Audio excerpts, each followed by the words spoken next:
Hello and welcome to Nidderdale in North Yorkshire. In this video we are on a 23-mile bike ride around the Nidd Valley, and part of the course that we plotted takes in some of the old Nidd Valley Light Railway route.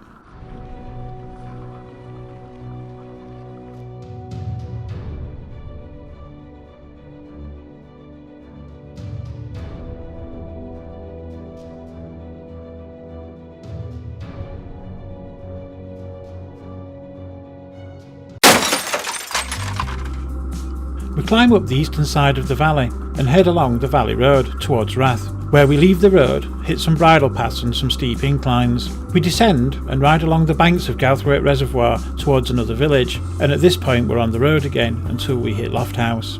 Soon after Lofthouse we leave the main road and climb gently towards Scarhouse Reservoir. After a quick snack we head back down the hill and return to Pateley Bridge via the western side of the valley.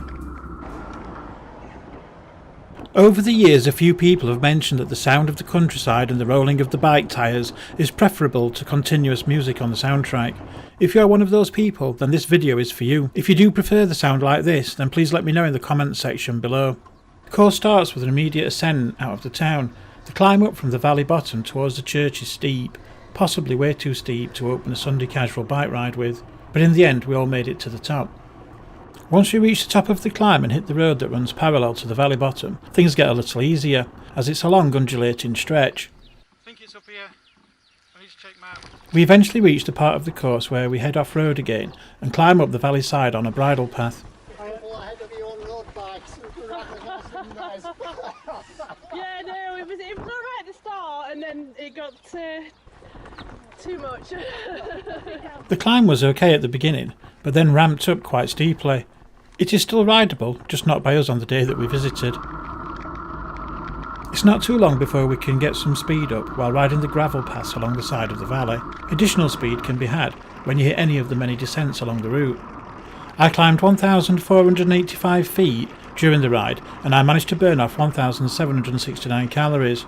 Also, according to Strava, I hit 34 miles per hour on one of the descents, and this may be it.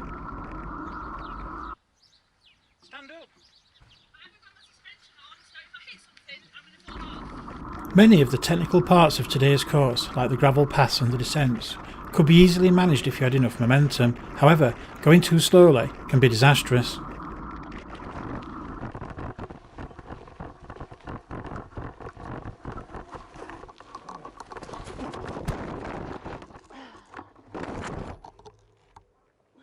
I've fallen off over.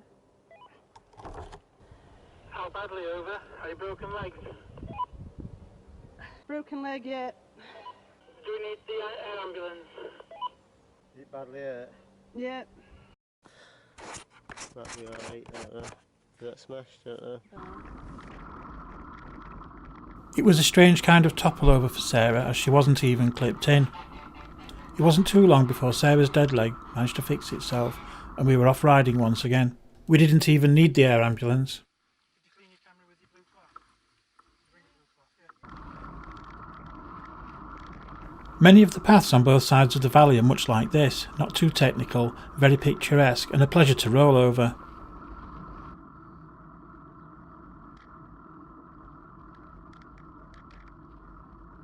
It wasn't too long before once again we joined the road. A few rapid descents had us at the valley bottom, heading towards Lofthouse, with the River Nidd to our left. The river is a tributary of the River Ouse and is actually dammed 3 times in its first few miles, creating Angram, Garthwaite and Scarhouse Reservoir. It's Scarhouse Reservoir that's our destination today, so we can have a quick snack before we turn around and head back to Pateley Bridge. As we rolled into Lofthouse, we were pleased that there was a public toilet available, as well as a defibrillator. After passing through the village, it was a matter of only 100 yards before we turned off the main road and started the gentle climb towards Scarhouse Reservoir, along the route of the old Nidd Valley Railway. There was very little remaining evidence of the railway that we happened to find. However, this particular find makes it pretty obvious a train had run along here sometime in the distant past. The light railway ran from Pateley Bridge up to the reservoirs as part of a temporary extension between 1907 and 1937. While the Scarhouse and Angram reservoirs were constructed. Just as we crest the summit of the climb, the cabin cafe comes into view. It offers a selection of light snacks and drinks, so we grabbed some food and a coffee before making our way back down the road. The descent was very relaxing, especially when I ran out of gears and all I could do was lay down and enjoy the scenery.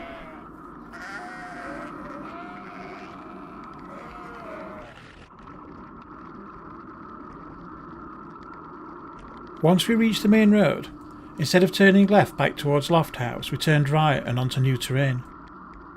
The route back towards Pateley Bridge on the return journey starts with a short road section. Then we head up into the hills. There are some testing climbs ahead, but the effort you put in is rewarded with some very nice descents. This lovely little climb wouldn't be out of place on the Tour of Flanders.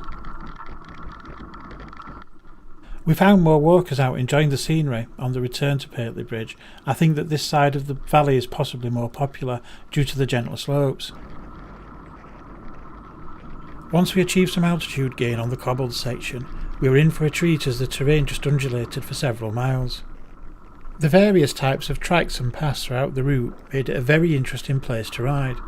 On the return journey, the surfaces of the paths made it much easier to ride than on the outward leg. Also, for someone into gate spotting, there was a wide variety of types and sizes throughout this route. Unlike other routes that we have done in the past, this particular stretch of the journey appeared to have many more downhills than uphills, and that's always a good thing in my book.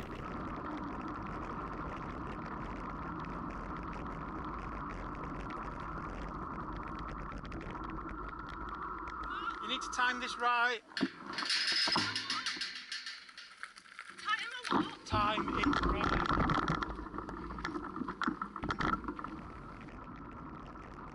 Eventually, the off-road downhills gave way to undulating terrain. And then the undulating terrain soon turned into a road ride for the final part of this Cycleroutes adventure.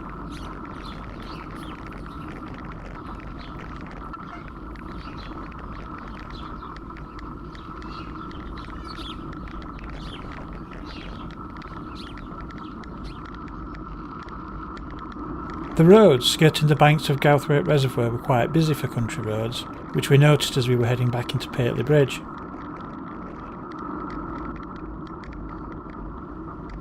It's worth knowing a little bit more about Pateley Bridge, as the market town nestles in Nidderdale, which is an area of outstanding natural beauty. You can experience the best of rural life just a stone's throw from the town, as you will have realised from this video. Within the town itself, which sits on the banks of the River Nidd, there is a host of tourist attractions, including the oldest sweet shop in the world, along with many tea rooms and cafes. There are lots of cycle routes and walks in the area, so it's a great place to visit both on and off the bike.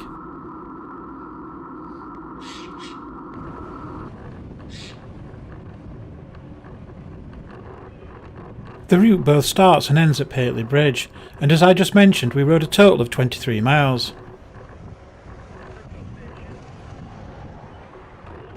The road that John and Sarah are approaching now is the bottom of the infamous Greenhow Hill descent. It's the road that we descended at high speed as part of the Way of the Roses a year or so after this video was shot. So you're going to see a bit more of this town in a later video.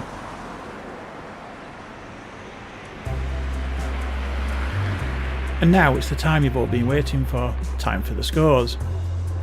Our total ride time was around 3 hours, including all coffee stops, so we scored time taken just 3 wheels. The total distance ridden was 23 miles, so it just creeps into the 3-wheel range. The terrain we marked as 4 wheels due to some steep hills and fast descents, mixed in with some very uneven terrain, especially on the outward leg of the journey. Technical difficulty we marked up as 3 out of 5 wheels, due to the hills, the descents, and the quality of the surfaces we were riding over. Overall, we gave our Nidd Valley Circular Route 4 out of 5 wheels. The area is fantastic, the route is mixed with on and off road sections, and we can highly recommend travelling to Nidderdale and trying out any of the cycle routes in the area.